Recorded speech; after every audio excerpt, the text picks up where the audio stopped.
우리가 고린도 전서를 통해서 교회에서 있을 수 있는 그러한 문제들, 그런 것들에 대해서 우리가 그리스도의 십자가를 바라보면서 어떻게 주님께 순종하는 마음으로 교회를 섬겨야 하는가, 이것을 우리가 보고 있습니다. 오늘은 특별히 고린도전서 9장 18절에서 27절 말씀을 가지고 복음 선포를 위하여라는 제목으로 말씀을 전하고자 합니다. 우리가 고린도전서를 보면 여러 가지 문제가 있었습니다. 고린도 교회에 여러 가지 문제가 있었습니다. 고린도전서 1장에서 4장을 보면 분쟁이 있었습니다. 아볼로파, 바울파, 게바파, 그리스도파 이렇게 나눠지면서 분쟁이 있었고요. 서로 비난을 하고 무시했던 것으로 보여집니다. 그리고 이제 5장에서는 교회에서 정말 하지 말아야 될 것, 이방인 교회에서도 하지 말라고 유대인 교회에서, 예루살렘 교회에서 권고했던 음행에 대한 내용들이 나옵니다. 그 음행으로 인해서 법정 고소까지 이어지는 것이 6장에 나왔습니다. 그래서 우리가 이것을 보면서 알 수 있듯이 우리는 하나님께 영광을 단순히 마음과 영어로 돌리는 것이 아니라 몸과 마음으로 하나님께 영광을 돌려야 함을 6장 마지막에서 우리가 봤습니다. 7장으로 오면서 결혼에 대한 문제가 나왔습니다. 결혼과 독신에 대한 문제를 나왔습니다. 하나님의 원칙이 분명히 있습니다. 하나님의 원칙은 결혼하는 것이고, 그리고 다산하는 것이고, 번성하는 것이었습니다.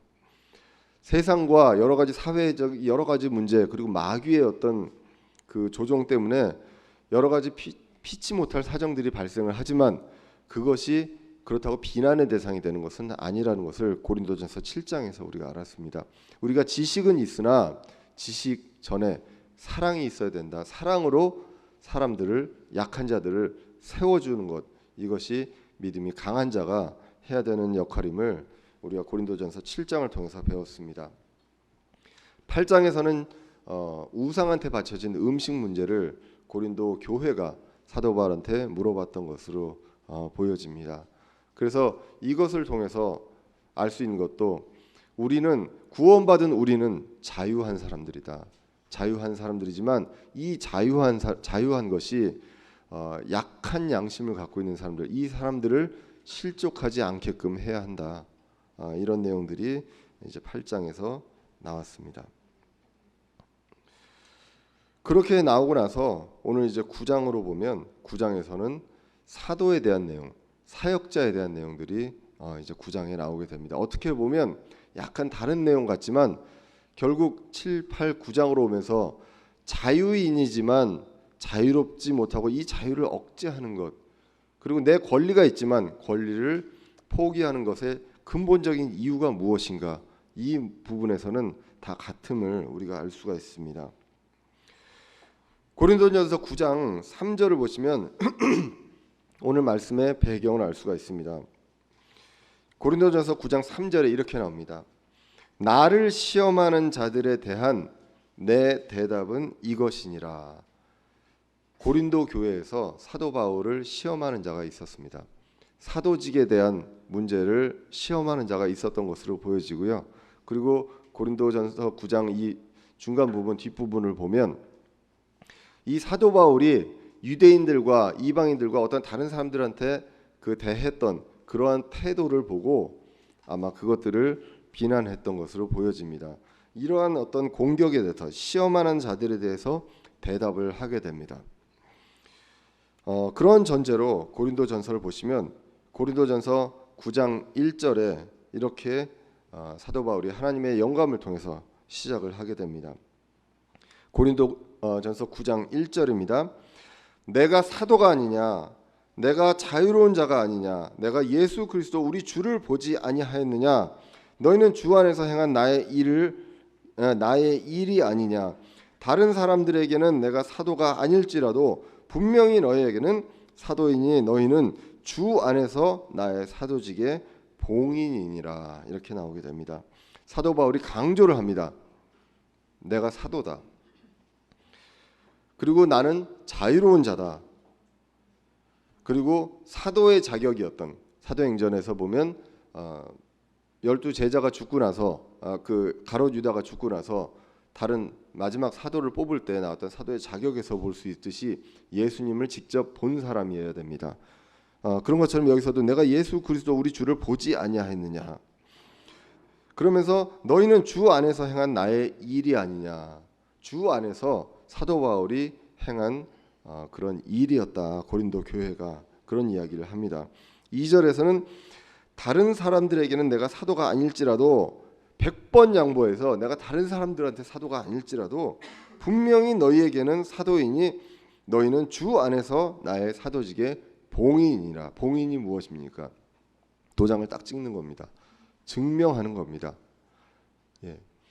고린도 교회는 사도 바울에게 있어서 사도직에 대한 봉인이다. 이런 말씀을 합니다. 왜 그러냐 하면 우리가 역사를 보시면 사도행전을 보시면 사도행전 17장에서 아테네에서 사역을 하고 18장에 고린도 지역으로 건너오게 됩니다. 고린도 지역으로 건너와서 먼저 유대인의 회당에서 이제 말씀을 전하고 또 이방인한테 전하게 될 때 여러 가지 이제 두려운 상황이 있었던 것으로 보여집니다. 그때 주님께서 사도 바울에게 환상으로 나타나십니다. 사도행전 18장 9절에 이런 말씀이 나와 있습니다. 사도행전 18장 9절입니다. 그때에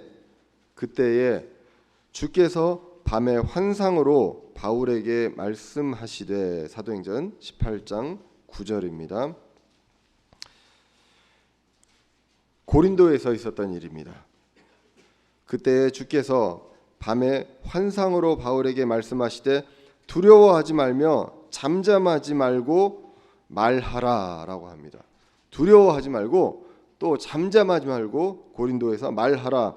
내가 너와 함께 있음에 아무도 너를 공격하여 해치지 못하리니 내게는 이 도시에 많은 백성이 있느니라 하시더라. 주님께서 이 고린도 지역에 많은 주님의 백성이 있다. 그러므로 이곳에서 말씀을 전하면서 잠잠하지 말고 두려워하지 말고 말씀을 전함으로써 이제 교회를 세우라는 그런 명령을 하게 됩니다.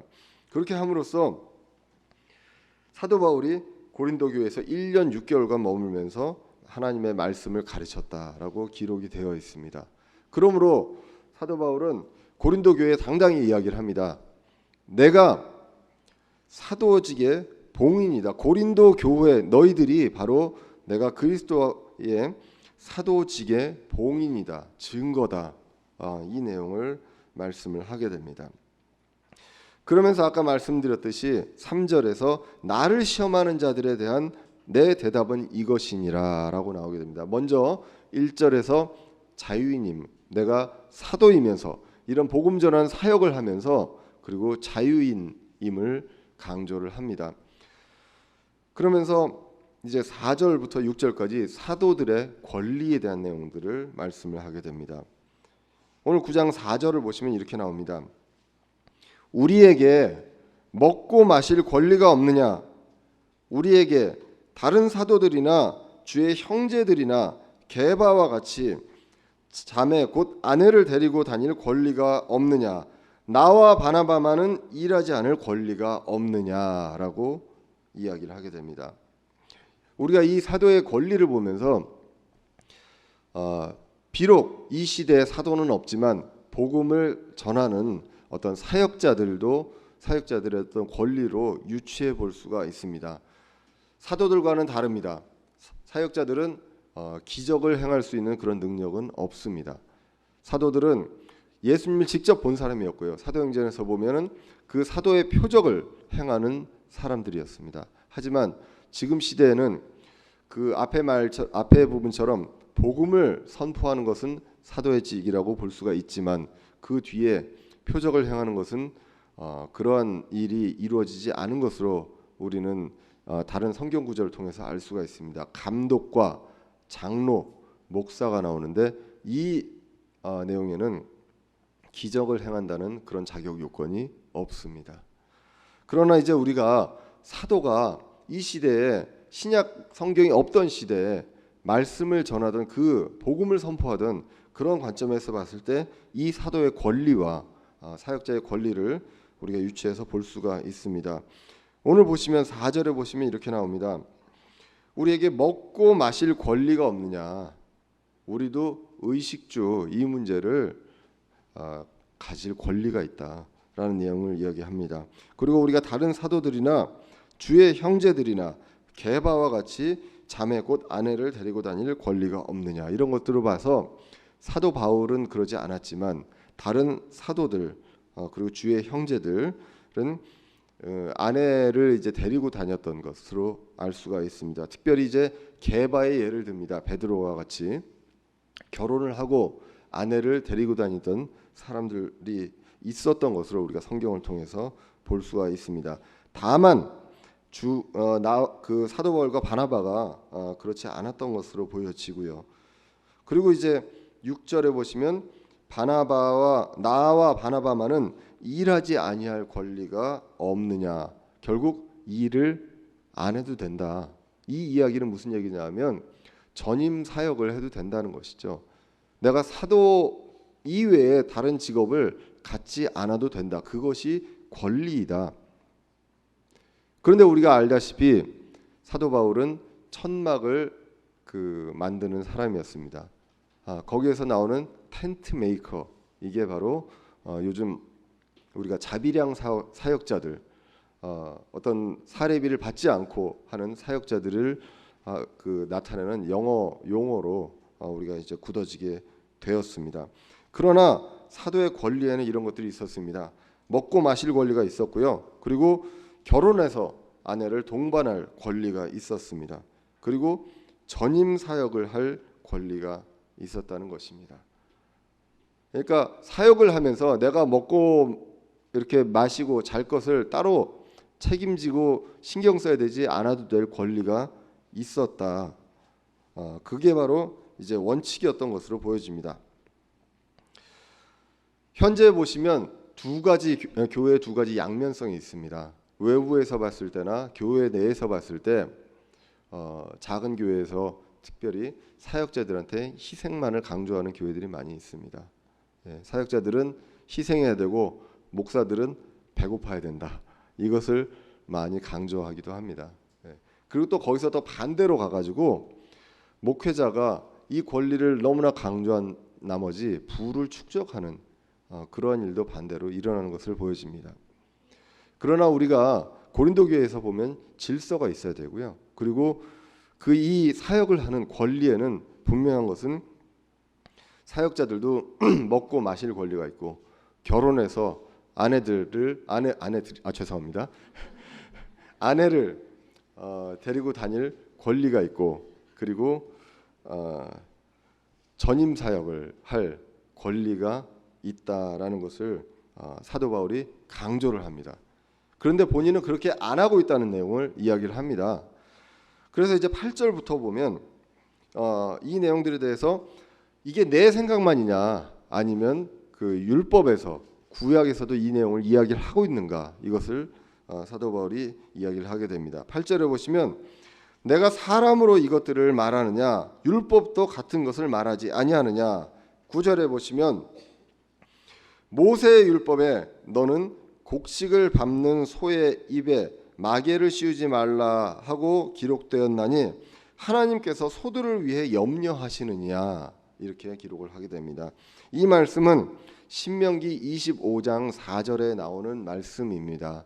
신명기의 25장 이 전후를 보시면 특별히 그 여러 가지 율법들, 법규, 법칙들을 이제 쭉 나열을 하게 됩니다.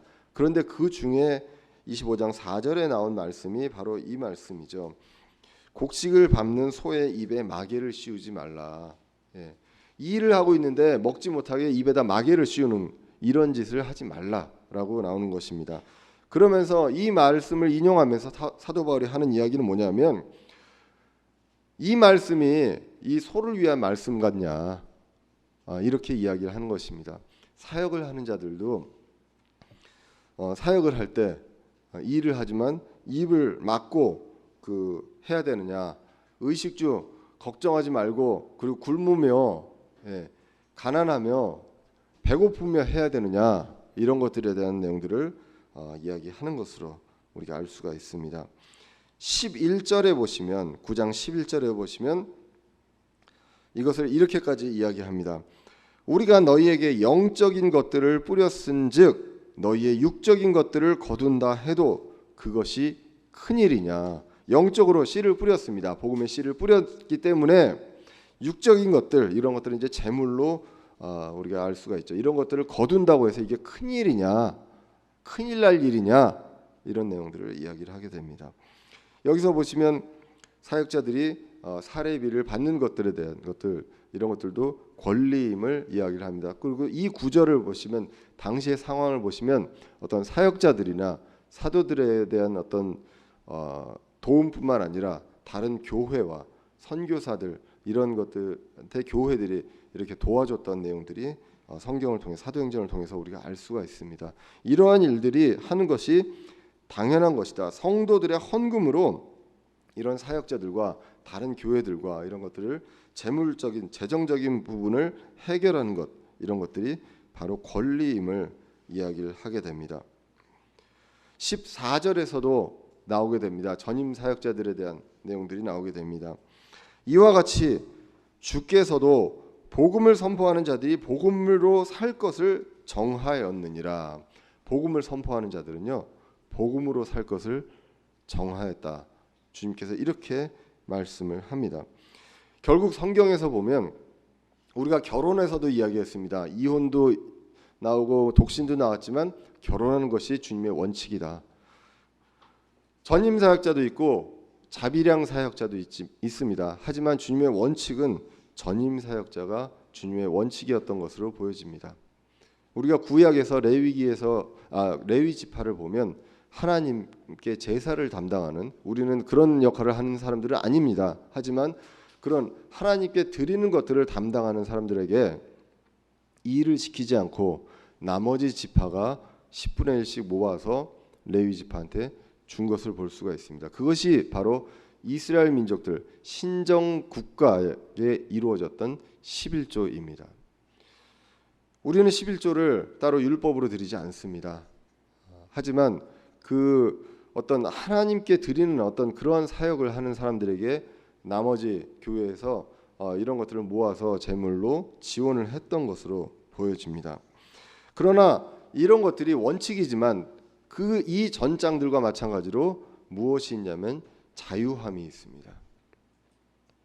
자유함이 있다. 이것을 말씀을 합니다. 특별히 그 전장에서 보시면 이 자유함이 지식이 돼서 다른 사람을 누르면 안 되고 또 사랑으로 세워줘야 된다는 것까지 이야기를 합니다. 결국 여기에서 핵심이 뭐냐면 원칙이 핵심이 아니고요, 자유함이 핵심이 아니고 무엇이 핵심이냐면 복음 선포를 위함이다. 이것이 바로 핵심이다. 이것을 이야기하려고 합니다. 고린도전서 9장에만 복음이란 단어가 12번 나옵니다. 그만큼 이 장에서 다른 이슈를 이야기하려고 하는 것이 아니라 복음 선포를 위해서 이런 것들이 이루어진다라는 것을 강조를 하는 것을 알 수가 있습니다. 여기까지 보시면 한쪽으로만 이제 많이 갑니다. 원칙적으로만 갑니다.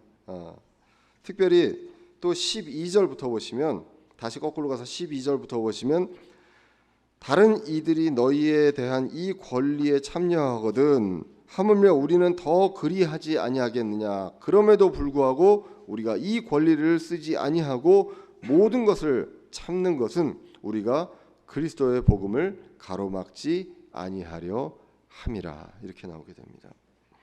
이 권리들이 있습니다. 그걸 주장을 하지 않습니다.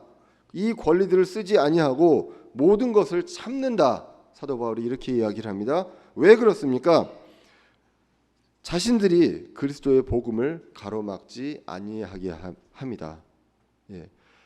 때로는 어떤 상황과 장소에 따라서 이 복음 선포가, 이 자유가, 또 이 권리가 복음을 선포하는데 그 걸림돌이 될 수 있다는 것입니다. 사도 바울이 그렇다고 모든 지원을 받지 않았습니까? 그렇지 않습니다. 우리가 다른 서신서를 보면 지원을 받았습니다. 다만 이 고린도 교회는 지원을 받지 않았다는 것. 왜? 사도 바울이 주님의 인도하심으로 영으로 판단하였을 때 그리스도의 복음을 가로막을 수도 있다. 이 권리를 주장하는 것이 그랬기 때문에 이것을 주장하지 않았다고 이야기를 합니다. 그러면서 이제 그 다음에 사도 바울의 복음 전파에 대한 자세가 나오게 됩니다. 그 전에 이 자세를 갖게 된 것, 이런 권리도 주장하지 않고 이 다음부터 나오는 여러 가지 것들을 태도가 나오는 원리에는 그 이면에는 사도 바울은 자신을 뭐라고 얘기하냐면 빚진 자라고 이야기를 합니다. 자신은 늘 사도 바울은 빚진 자처럼 살아왔습니다. 로마서 1장 14절 이하에서 보시면 이렇게 나옵니다. 나는 그리스인이나 바바리인이나 지혜 있는 자나 지혜 없는 자에게 다 빚진 자니라. 사도 바울은 본인이 회심하기 전에 그리스도인들을 핍박하는 사람이었습니다. 잡아서 고발하고 잡아가는, 그런데 앞장섰던 사람입니다. 그런 사람에게 주님께서 정말 그런 사람에게 주님께서 나타나셔서 마음을 돌리시고 또 이러한 큰 사역을 맡겼기 때문에 사도 바울은 늘 빚진 자처럼 살아왔습니다. 그러면서 이야기를 하는 것이 복음 선포를 위해서 걸림돌이 된다면 내 권리를 주장하지 않겠다. 이것이 바로 첫 번째 자세였습니다. 두 번째로 16절을 보시면 어떻게 나오냐면 자신에게는 자랑이 아닌 반드시 해야 할 일이다. 이 복음 선포는 16절을 보겠습니다. 내가 복음을 선포할지라도 자랑할 것이 없나니 이는 필연적으로 내가 해야 하기 때문이라. 만일 내가 복음을 선포하지 않으면 참으로 내게 화가 있으리로다. 이러한 마음가짐으로 복음을 선포했다는 것입니다. 결코 자랑이 아닙니다. 사도 바울이 가는 곳마다 신자가 늘어나고 교회가 세워지고 굉장한 영향력을 발휘하게 됩니다. 사람한테 자랑이 될 수 있습니다. 그렇지만 사도 바울은 이야기합니다. 자랑할 것이 없다. 이것은 내가 필연적으로 했어야만 하는 것이고 아니었으면 내가 나에게 화가 있을 것이다. 이렇게까지 이야기를 하게 됩니다. 아까도 말씀드렸지만 늘 그는 빚진 자였습니다. 빚진 자처럼 그 마음을 가지고 했다는 것입니다. 그리고 이제 세 번째로 보시면 자원해서 이 일을 했다고 하는 것입니다. 17절에 보시면 복음 분배 사역을 자원해서 했다. 분배, dispensation 이렇게 나옵니다. 이렇게 나누어 주는 것입니다. 이러한 분배 사역을 자기가 자원해서 했다라고 이야기를 하게 됩니다. 이러한 자세가 있습니다. 복음 선포를 위해서 이 사역자가 자신의 권리를 주장하지 않을 수도 있습니다. 그리고 자랑이 아니라 반드시 필연적으로 해야 되는 것으로 여기는 것이 바로 복음 선포자의 자세이고, 그리고 자원해서 이 일을 해야 한다는 것, 이것이 바로 복음 선포자의 자세인 것으로 오늘 본문을 통해서 알 수가 있습니다. 가장 기본이 되는 것, 성도들 앞에 군림하는 것이 아니라 본을 보이고 그리고 준비된 마음으로 섬기는 것이라고 알 수가 있습니다. 베드로전서 5장을 한번 찾아보겠습니다. 베드로전서 5장 1절에 보시면 우리가 교회 사역자들이 반드시 가져야 될 자세에 대해서 이야기를 하고 있습니다. 베드로전서 5장 1절입니다. 너희 가운데 있는 장로들에게 권면하노니, 장로들은 우리 침례교회에서는 이 장로가 바로 목사다. 우리는 그렇게 믿고 있습니다.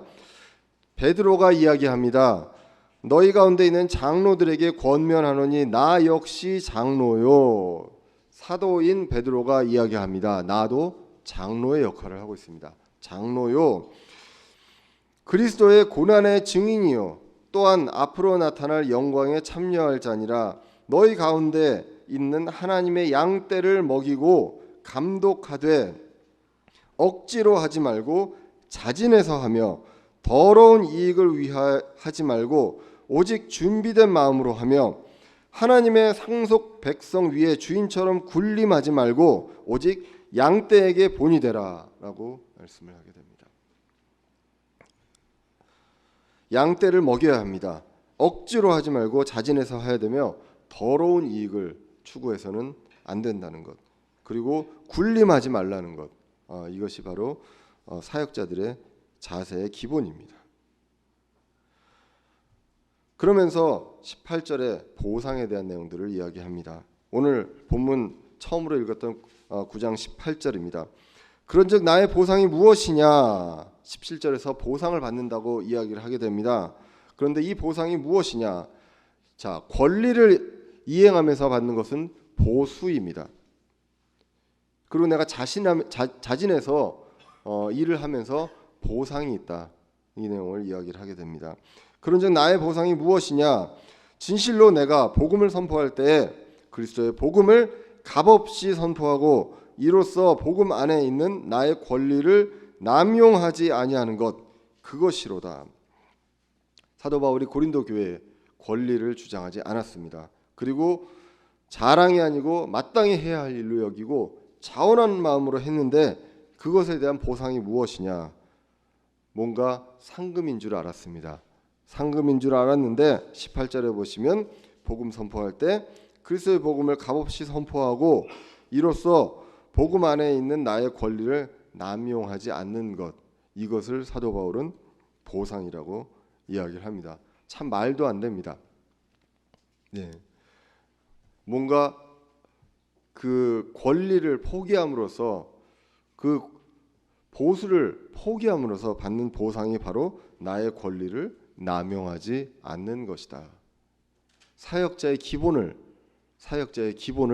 지켜가는 것, 이것을 사도 바울이 보상으로 이야기를 하게 됩니다. 결국 사도 바울이 자신이 사도로서, 사역자로서 권리를 주장하지 않는 것은 계속 나오지만 복음 선포를 위함이다. 그런데 이 복음 선포를 위해서 권리도 주장하지 않았습니다. 그리고 또 무엇이 되냐면 사람들의 종이 되었다고 합니다. 사역자는 군림하는 것이 아니라 사람들의 종이 된다. 사람들한테 얽매여 있다. 이것을 이야기합니다. 19절을 보시겠습니다. 내가 모든 사람으로부터 자유로우나 그 사도 바울은 그리스도 안에서 자유인이며 모든 사람한테서 자유한 사람이었습니다. 하지만 스스로 모든 사람에게 종이 된 것은 더 많은 사람을 얻고자 함이라. 복음을 선포함으로 인해서 더 많은 사람을 얻고자 자유를 억제합니다. 스스로 사람들의 종이 됩니다. 권리를 포기했고요. 두 번째로 자유를 억제합니다. 다시 한번 9장에서 이렇게 강조하는 것입니다. 그리스도를 통해서 구원받은 우리는 자유인이다. 그러나 모든 사람에게 종이 되었다. 그러면서 이 종이 된 이것이 무엇을 의미하는지 20절부터 22절까지 설명을 하고 있습니다. 어떤 것이었냐 하면 유대인들에게 내가 유대인같이 된 것은 유대인들을 얻고자 함이요 율법 아래에 있는 자들에게 율법 아래에 있는 자같이 된 것은 율법 아래에 있는 자들을 얻고자 함이며 율법 없는 자들에게 하나님께 율법 없는 자가 아니요 그리스도께 율법 아래에 있는 자이나 율법 없는 자같이 된 것은 율법 없는 자들을 얻고자 함이라. 약한 자들에게 내가 약한 자같이 된 것은 약한 자들을 얻고자 하며 내가 모든 사람에게 모든 것이 된 것은 어찌하든지 몇 사람이라도 구원하고자 함이라. 사도 바울의 간절함이 나오게 됩니다. 몇 사람이라도 구원하고자 내가 이 모든 사람한테 종처럼 얽매인, 내가 자유하지만 종처럼 얽매인 사람으로 살아간다. 이 구절을 오용하기도 합니다. 어떻게 오용하냐? 교회가 융통성이 있어야 된다. 시대와 장소와 지역에 따라서 이렇게도 저렇게도 할 수 있다. 이것을 이야기하는 것으로 오용하기도 합니다. 그러나 우리가 사도 바울이 이 말씀을 하기 전에 사도행전과 그리고 고린도전서 전체를 봤을 때 자유함과 7장 8장에서 나와 있는 자유함과 그것을 사랑으로서 세워주는 이런 것들로 봤을 때 우리가 그것이 아니라 무엇이냐 하면 그들에게 지켜야 할 것들 그리고 어떤 그런 것들에 허용될 수 있는 것들 이런 것들을 구분해서 이야기해주고 그런 것들을 함께 하는 것이라는 것이지 결코 융통성을 발휘해서 거기 가서는 이런 것들에 융화돼서 하는 것을 이야기하지 않습니다. 대표적으로 음행에 대해서는 단호하게 이야기를 합니다. 우리가 사도행전에서 역사를 보시면 사도 바울이 선교여행을 다녀왔을 때 제일 먼저 문제가 됐던 것이 바로 할례의 문제였습니다. 할례의 문제가 있을 때 사도행전 15장에 보시면 그거를 사도 바울이 예루살렘 교회로 가져오게 됩니다. 거기서 이제 회의를 하고 그것을 통해서 예루살렘 교회가 선언을 하게 됩니다. 그래 이방인들한테 할례는 주장하지 않겠다라고 이야기를 하게 되죠. 그러나 이것만은 하지 마라. 왜냐하면 유대인들에게도 이것은 굉장히 불편한 것이기 때문에 서로 이런 것들은 조심하자라고 이방인 교회한테 이야기한 내용이 있습니다. 그것이 바로 사도행전 15장 28절 29절에 나와 있습니다. 사도행전 15장 28절 29절 제가 읽도록 하겠습니다. 성령님과 우리는 이 필요한 것들 외에 다른 큰 짐을 너에게 지우지 아니하는 것을 좋게 여겼나니. 여기서 말하는 다른 큰 짐이라는 것이 바로 할례입니다. 그래서 어떤 율법적인 것, 유대인들이 갖고 있어야 되는 갖고 있는 그 율법적인 것들을 이방인들에게 강요하지는 않겠다. 다만 29절에 보시면 곧 우상들에게 바친 음식과 피와 목매어 죽인 것과 음행을 너희가 멀리할지니라. 너희가 이것들을 스스로 삼가면 잘하리로다. 평안할지어다. 이렇게 나오게 됩니다. 그래서 그러나 유대인들한테 있어서 너희들이 그러한 행동들 음행이라든가 우상에게 바치는 음식이라든가 피를 먹는다거나 목매어 죽인 것들 이런 것들을 먹는 것들은 유대인들한테 굉장히 불편한 것이다. 그러니까 우리가 그리스도의 한 교회로 인정하지만 우리가 갖고 있는 것 할례에 대한 것들은 주장하지 않겠지만 이런 것들은 하지 마라라고 이야기를 하게 되죠. 그러한 맥락에서 고린도전서에서 음행에 대한 내용이 나오고 우상에게 바쳐진 음식에 대한 내용들이 나왔습니다. 그러면서 이야기하는 것이 무엇이냐 하면 사도 바울이 어떻게 얘기했습니까? 음식에 대해서 음식을 이방인들 교회 가서 이방인들 있는 데 가서 그 우상한테 제물로 바쳤던 음식을 먹어도 되느냐? 나는 자유하기 때문에 먹어도 된다라고 먹으라고 가르친 것이 아니었습니다. 오히려 조심해라라고 가르쳤다는 것이죠. 융통성을 발휘해서 융화되어라는 얘기와 반대에 대한 내용들을 이야기를 하게 됩니다. 어디서든지 믿음이 약한 양심을 가진 사람이 있기 때문에 우리가 율법적으로는 우리가 복음적으로 하나님의 말씀 안에서 구원받은 사람들은 자유인이지만 자유인처럼 행동해서는 안 되는 경우가 있다. 이것을 이 구절에서 이야기하는 것입니다. 그 목적이 뭐냐? 복음 선포를 해서 한 사람이라도 몇 사람이라도 구원을 더 받게끔 하려는 그 간절함 그것이 목적이다. 23절에서 이렇게 이야기합니다. 9장 23절에서 내가 복음을 위하여 이것을 행함은 너희와 함께 복음에 참여하는 자가 되고자 함이라. 다시 이야기합니다. 복음을 위하여서 이런 것들을 행한다. 그러면 이 복음은 무엇입니까? 이 복음은 바로 복된 소식입니다. 복스러운 소식인데 이 복된 소식이 성경에서 보면 몇 가지가 나오게 됩니다. 예수님이 전했던 왕국의 복음이 있습니다. 하늘 왕국에 대한 복음이 있습니다.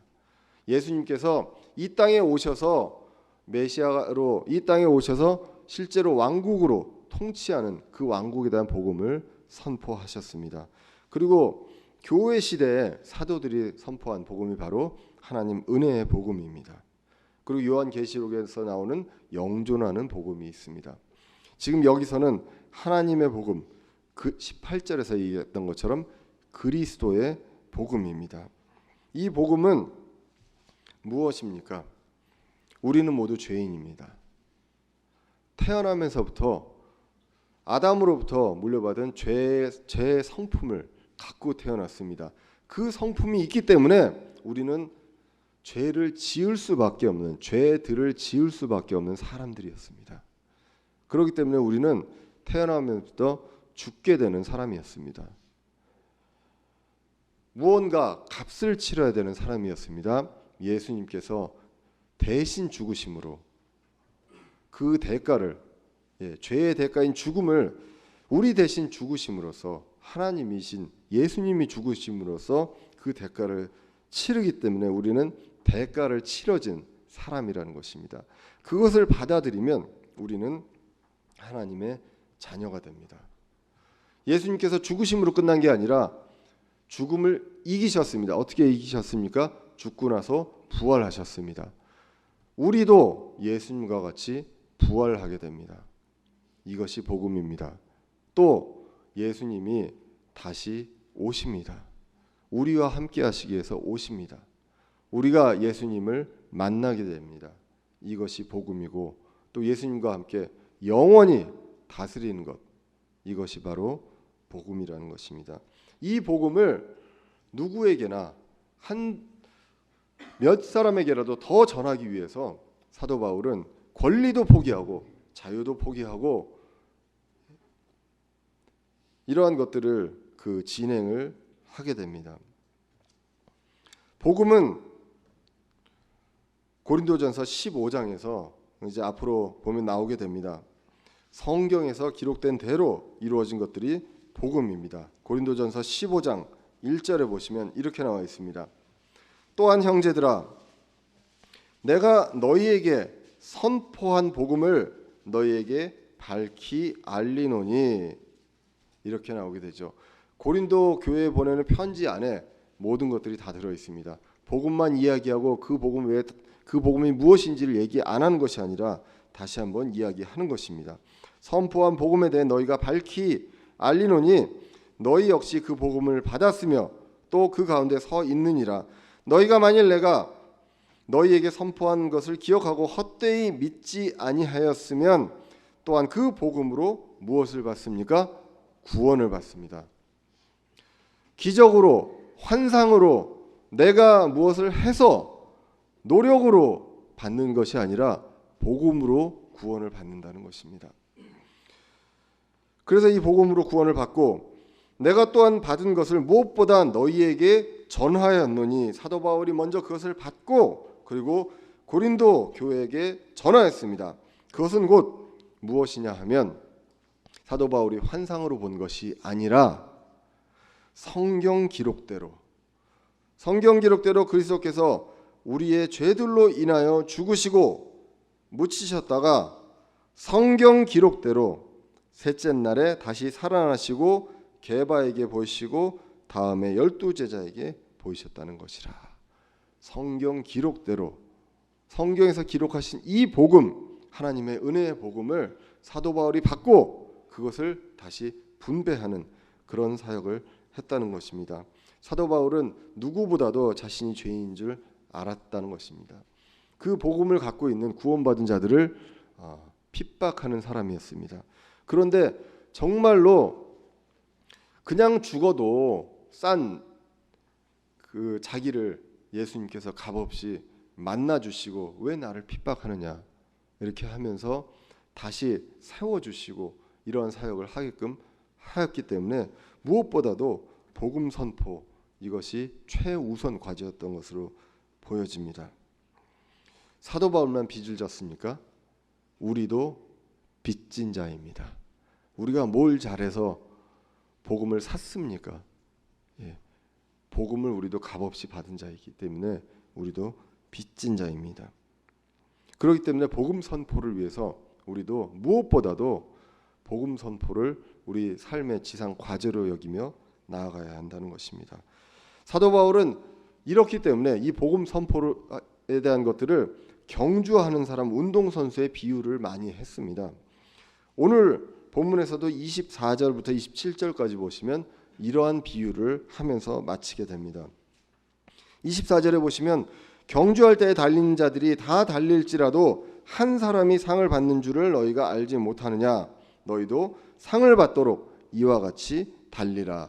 여기까지만 보시고 1등을 해라 라고 생각하시면 아니 되옵니다. 예, 여기서 이야기하는 것은 경주하는 사람처럼 하라는 것입니다. 상은 1등만 받느냐? 상을 받는 것처럼 경주를 하고 준비하는 사람을 이야기하는 것입니다. 상은 뛰는 사람들은 우리 그리스도 앞에서는, 그리스도 안에서는 다 받습니다. 예.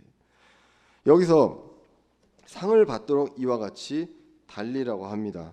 이런 것처럼 경주하는 사람들은 목표가 있어야 됩니다. 예, 그 목표를 향해서 달려갑니다. 그 목표 빌립보서 3장에서도 이야기를 합니다. 빌립보서 3장 14절에 보시면 그리스도 예수님 안에서 하나님의 높은 부르심의 상을 받으려고 표대를 향해 밀고 나아가노라. 경주에 대한 내용들을 이야기합니다. 그리고 다시 25절로 우리 고린도전서 9장 25절로 보시면 이기려고 애쓰는 자마다 무엇을 합니까? 절제합니다.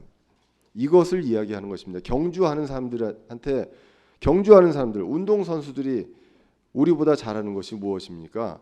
시간적으로 음식이나 그리고 우리가 몸을 위해서 절제를 한다는 것입니다. 그래서 모든 일에서 절제하나니 이제 그들은 썩을 관을 얻고자 그 일을 하되 우리는 썩지 아니할 관을 얻고자 하느니라. 그냥 경주하는 사람은요, 관을 받습니다. 상을 받지만 이것은 썩는 것입니다. 그렇지만 복음을 위해서 경주하는 자처럼 하는 우리는 무엇을 받습니까? 썩지 아니할 관을 받는다는 것입니다. 우리가 예수님 앞에 갔을 때 여러 상을 받습니다. 그 중에 복음을 위해서 애쓰는 사람들은 무엇을 받느냐? 썩지 아니할 관을 받는다는 것입니다. 그러므로 복음을 위해서 경주하는 자들이 아까 말씀드렸지만 첫 번째로 목표가 있어야 되고 두 번째로 자유를 억제합니다. 절제합니다. 내가 먹고 마시고 자고 흥청망청할 수 있지만 모든 것들을 절제합니다. 이런 것들을 경주에서 이기기 위해, 이것들을 이루기 위해 훈련하고 절제한다는 것입니다. 나중에 예수님께서 오실 때 공중에서 그 보상을 받습니다. 고린도전서 3장을 우리가 읽은 적이 있습니다. 고린도전서 3장 14절에 보시면 이렇게 나옵니다. 고린도전서 3장 14절입니다. 어떤 사람이 그 기초 위에 세운 일이 남아 있으면 그는 보상을 받고 어떤 사람이 일이 불타면 그는 보상의 손실을 당하리라. 그러나 자신은 구원을 받되 불에 의해 받는 것과 같으니라. 자, 그래서 우리가 구원받은 자들 상을 받을 수도 있고 안 받을 수도 있습니다. 썩지 않을 관을 받는 사람도 있습니다. 하지만 그 관을 구원은 받았지만 받지 못하는 사람도 있다는 것입니다. 그렇기 때문에 우리는 자유를 억제하고 절제하고 상황에 따라서 억제할 필요도 있고요. 그리고 그 목표를 가지고 나아가야 한다는 것입니다. 26절로 이어집니다. 그러므로 내가 이와 같이 달리되 정해진 것이 없는 것처럼 하지 아니하고 또 이와 같이 싸우되 허공을 치는 자 같이 아니하며 오직 내가 내 몸을 억제하여 복종시킴은 내가 다른 사람들에게 복음을 선포한 뒤에 어떤 방법으로든 내 자신이 버림받은 자가 되지 않게 하려 함이라. 사도 바울은 상을 원하는 게 아니라 버림받지 않기를 원합니다. 버림받는다는 것은 구원을 잃는다는 것입니까? 아까 고린도전서 3장에서 봤습니다. 그런 것을 이야기하는 것이 아니라 경주에서 운동을 하면서 내가 하는 이 사역과 이 직분에서 이탈할 수도 있다는 그런 마음을 갖게 됩니다. 여기서도 보시면 사역자가 부패하면 버림받을 수 있다는 것, 이것을 오늘 고린도전서 9장 27절을 통해서 알게 됩니다. 사도 바울에게 중요한 것은요, 자유도 아니었습니다. 보상도 아니었고요. 권리도 아니었습니다. 그에게 중요한 것은 복음 선포였던 것입니다. 그렇게 해서 복음을 선포해서 단 몇 사람이라도 더 구원을 받게 하는 것, 그것을 위해서 고린도 교회에게는 아무것도 받지를 않았습니다. 사도 및 사역자에게 권리가 있습니다. 이것은 원칙이었습니다. 의식주가 있고요. 전임 사역을 할 권리가 있었고 아내를 데리고 다닐 권리가 있었습니다. 많은 교회들은 전임 사역자를 갖고 있고요. 그 사역을 통해서 보수를 받습니다. 그들도 복음 선포를 위한 간절함이 있다고 믿습니다. 제가 이 말씀을 전하면서 제가 전임 사역자가 되었다, 이 말씀을 드리고 싶지는 않습니다. 저는 비전이 자비량 사역자입니다. 텐트 메이커입니다. 복음 선포를 위해서 저에게는 이것이 맞다고 지금까지 믿습니다. 하나님께서 그것을 원하신다고 믿고 저도 이것이 맞다고 믿습니다. 사람인지라 어떻게 될지 모르고 또 하나님의 인도하심이 어떨지 앞으로는 모르겠습니다. 저는 제 인생의 좌우명이 절대란 말을 하지 않는다. 절대란 말은 있을 수 없다는 것입니다. 다만 저의 비전은 그랬습니다. 그래서 앞으로도 그랬으면 좋겠고요. 왜냐하면 복음 선포를 위해서 우리 교회도 그렇고요. 우리 교회도 그렇고 그리고 저에게 있어서도 이런 복음 선포를 당당하게 담대하게 전하는 데 있어서 전임 사역자보다는 자비량 사역자가 저에게 주어진 어떤 저의 성품과 이런 것이 맞지 않나라고 믿습니다. 앞으로 우리 교회가 커지고 또 전임 사역자가 나오면 좋겠습니다. 그리고 같이 목회를 하고 같이 사역을 하면 더욱더 좋겠습니다. 그러나 이러한 것들이 모든 게 하나의 원칙을 통해서 이루어지는 것이 아니라 복음 선포를 위해서 내 자유가 그리고 권리가 억제될 수도 있다는 것입니다. 무엇보다도 실족하지 않게, 약한 자들이 실족하지 않게 조심해야 되고요. 모든 일에서 복음 선포가 우선이 되어야 된다는 것입니다. 아시다시피 지난 2주 전부터 이제 형제님들이 다시 한번 요구를 하고 물어보시고 있습니다. 저의 그 목사 안수에 대한 것들을 하고 있는데 공교롭게도 2주 전부터 말씀이 이런 말씀입니다.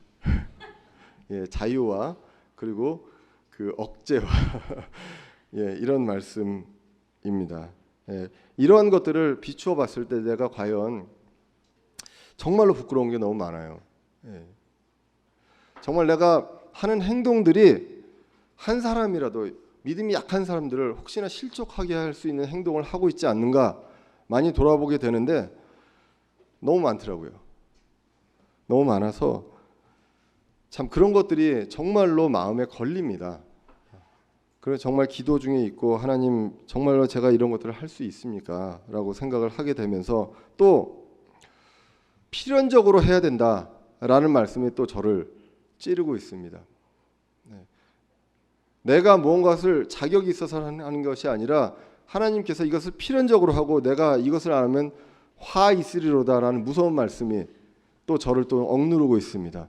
양쪽에서 저를 억누르고 있습니다. 여러분들 같이 이 문제에 대해서 기도해 주셨으면 좋겠고요. 그리고 이게 비단 사역자의 일뿐만 아니라 우리 모두가 복음 선포를 위해서 나의 권리가 있습니까? 자유가 있습니까?